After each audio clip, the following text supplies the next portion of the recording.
Σταματημό δεν έχουν τα χτυπήματα κατά ουκρανικών θέσεων που έχει ξεκινήσει το τελευταίο χρονικό διάστημα η ρωσική πολεμική αεροπορία, κυρίως με τη χρήση βοβών FAB που διαθέτουν συστήματα καθοδήγησης, αλλά και με άλλα κατευθυνόμενα βλήματα, μη δείχνοντας έλεος στους Ουκρανούς, εξαϊλώνοντάς τους και μετατρέποντας το στρατιωτικό εξοπλισμό που έχουν στη διάθεσή τους, κυρίως δυτικό φυσικά, στην καλύτερη περίπτωση σε παλιοσίδερα, αλλά συνήθως σε στάχτικα από καΐδια. Μάλιστα, εκτός των συνηθισμένων τύπων βοβών FAB μισού τόνου, δηλαδή FAB 500,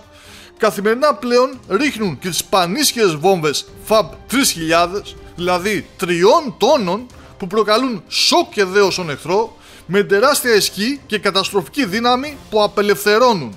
Έτσι λοιπόν, είχαμε 5 νέες περιπτώσεις τέτοιου είδους χτυπημάτων, τις οποίες και ανακοίνωσε το Ρωσικό Υπουργείο Άμυνας, δίνοντας και τα αντίστοιχα πλάνα βίντεο, με το πρώτο να αφορά επίθεση με FAB 500 σε δασική περιοχή κοντά στον οικισμό Σταράγια Γκούτα, στην περιοχή του Σούμι,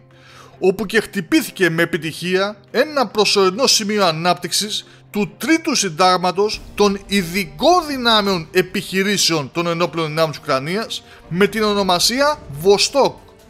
Το δεύτερο ήταν με την πανίσχυρη FAB 3000, που έπληξε με επιτυχία το προσωρινό σημείο ανάπτυξης της 5ης ξεχωριστής ταξιαρχίας εφόδου των ενόπλων δυνάμεων της Ουκρανίας, κοντά στον οικισμό Κωνσταντίνοφκα. Το τρίτο με FAB 500 κατά του προσωρινού σημείου ανάπτυξης της 4ης ξεχωριστής ταξιαρχίας ταχείας αντίδρασης της εθνοφρουράς της Ουκρανίας, κοντά στον οικισμό Μπελίτσκογε. Και το τέταρτο κατά του προσωρινού σημείου ανάπτυξης της 54ης ξεχωριστής μηχανοκίνητης ταξιαρχίας των ενόπλων δυνάμεων της Ουκρανίας, κοντά στον οικισμό Σεβέρσκ, που χτυπήθηκε με ακρίβεια από ένα κατευθυνόμενο πύραυλο πολλαπλών χρήσεων.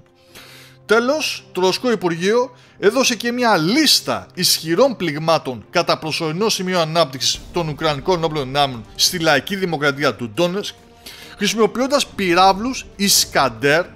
FAB 500 και μη επανδρομένα αεροσκάφη Γεράνια. Όπως αναφέρει, ως αποτέλεσμα αυτού του μαζικού χτυπήματος, οι απώλειες των Ουκρανών ήταν 4 συστήματα MLRS,